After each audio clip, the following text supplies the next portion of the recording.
Hello, everybody. Thank you so much for joining me. So for this video, of course, I wanted to conclude with my weekly reviews of the Michael Jordan's The Last Dance documentary, the documentary on the Michael Jordan's last season with the Bulls and the entire Chicago Bulls dynasty.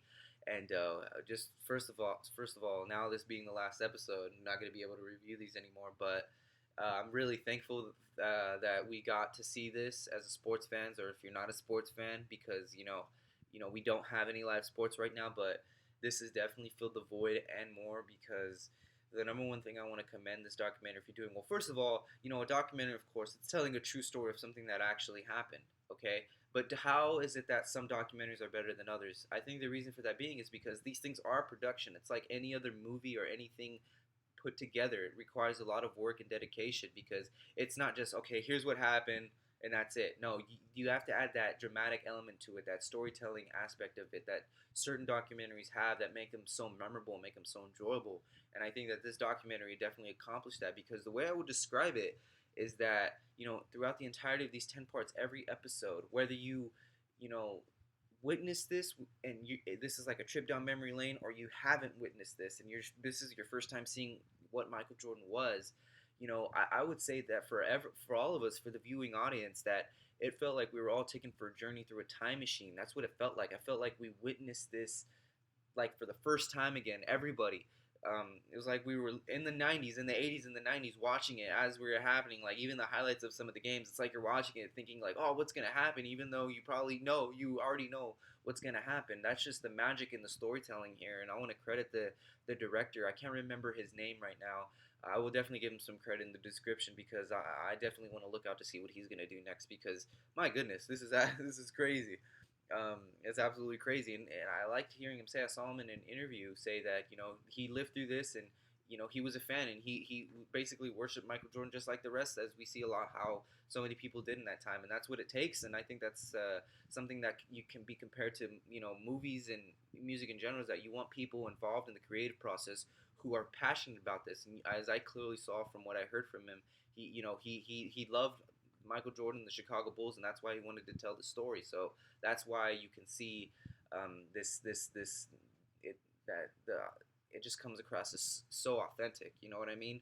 And it's absolutely phenomenal, and just it just makes you realize how incredible and larger than life Michael Jordan was. And I've always been very thankful and appreciative of what he accomplished, but especially after this documentary, I mean, you just can't put it into words what he meant to the game of basketball, what he meant to sports, and what he meant to the world at the time. I mean, he was the biggest name in anything, in music, in television, and everything. He was just larger than life. You know what I mean? And this documentary definitely portrayed that on the screen. I think you could feel that effect through the other side of the screen. From as an audience member, you could definitely see what Michael Jordan meant to so many people. And you know, what it does for me, honestly, at the end of the day, it's always going to come back to, well, after all this, who's the greatest of all time? Who's this? Who's that? You know what I mean? And while I do acknowledge that Michael Jordan is the greatest of all time, before this documentary and after it, definitely for sure, I think he's the greatest of all time. I don't really look at it as a detriment to anybody else who would come before him or after him. Speaking specifically to LeBron, what it does is it makes me appreciate LeBron James and the current stars of not just basketball but sports, as a sports fan, just sports in general, because you know I, you never know in the moment what you're witnessing. Even if you think it's absolutely unbelievable, you never quite know what you're witnessing until it's all over, until like Michael Jordan, you had 20 years to dwell on it. Now you look back and you're like, man, it's crazy that that actually happened, huh? So it makes me just think of some of the superstars today in today's game. Makes me think of you just got to watch them and appreciate them for what they are, like LeBron, because one day he's going to retire, and one day these guys are going to have their own documentaries. You're going to look back and be like, man, those were good times, watching the career of somebody play out like that. And that's one of my biggest takeaways from that. And I also want to speak on one little it's this thing's like a freaking movie because it's crazy the way it ended. How I want to just talk about how up to this point, up to everybody's knowledge, even Michael Jordan, everybody thought this was the last dance. That going into the season, The general manager had decided that this was going to be it. This was going to be Phil's last year, and if Michael wanted to come back, excuse me, he could have. But Michael said, I'm not coming back without Phil Jackson. Now to know that after all is said and done, after they won the 6 championships and this is over, and as you hear the amazing story, I love that part of how they all gathered and wrote poems and showed their appreciation for each other and left it all in a fire to burn, and everyone's just gonna move on with their lives. It's crazy to think that now, after all these years, we know that, as Phil Jackson said in the documentary, that he was offered to come back. Even after this was it. The owner of the Chicago Bulls overruled the Jerry Krause, the general manager, and said, Phil, if you want to come back, you can come back.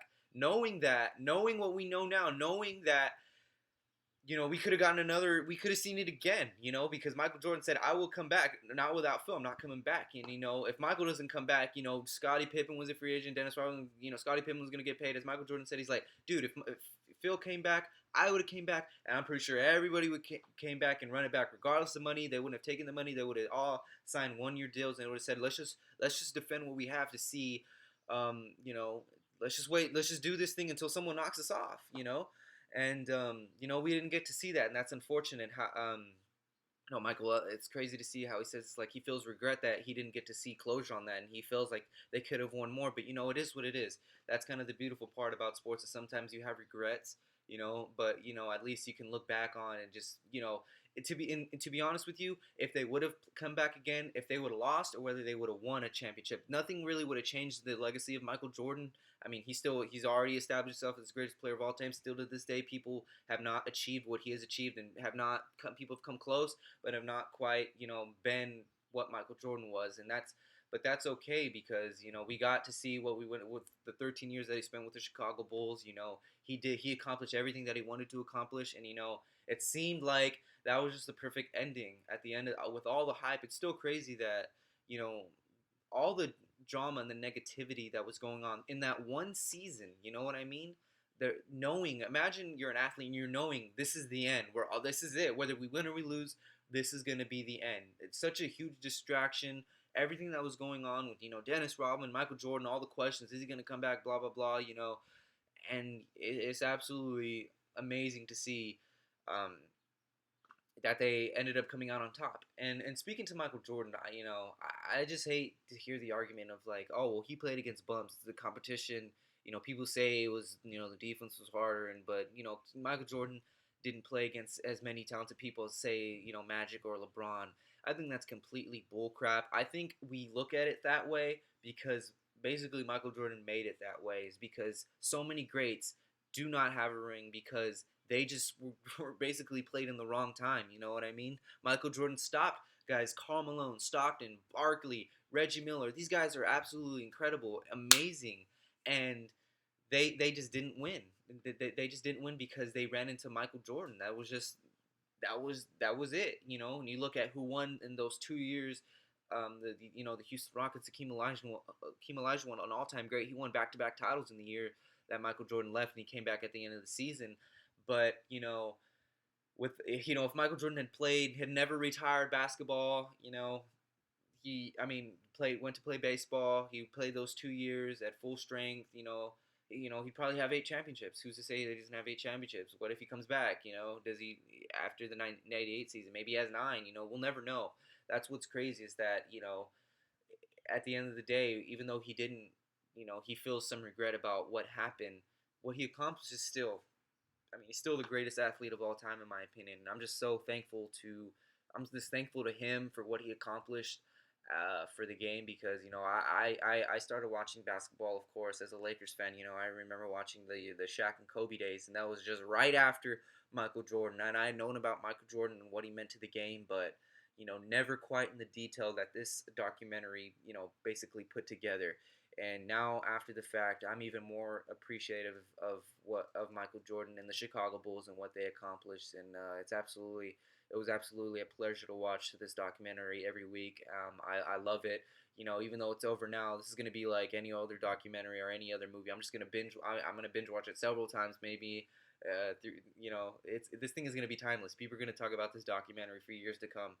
And any kid, no matter what happens 100 years from now in the future, anybody who doesn't have any idea of who Michael Jordan was, they can just go back to this documentary and they're gonna get the full picture. And I think I think that's really really cool that we have that we have this documentary and all this exclusive footage and the stories that were told that never before been told until now. So absolutely, just very thankful that this came out, and now this makes me want sports back even more. This makes me realize why I love sports so much, and so yeah, The Last Dance. That's pretty much it. Those are my thoughts, and thank you so much for tuning in as I've been reviewing these episodes. And if you like what I had to say, please consider subscribing to this, and for more weekly videos, reviews of maybe television shows that I'm binging or movies, maybe old school classics, anything. I'm gonna just try to just make some videos for you guys. So thank you so much for joining me. Like I said, consider subscribing, and thank you so much, and be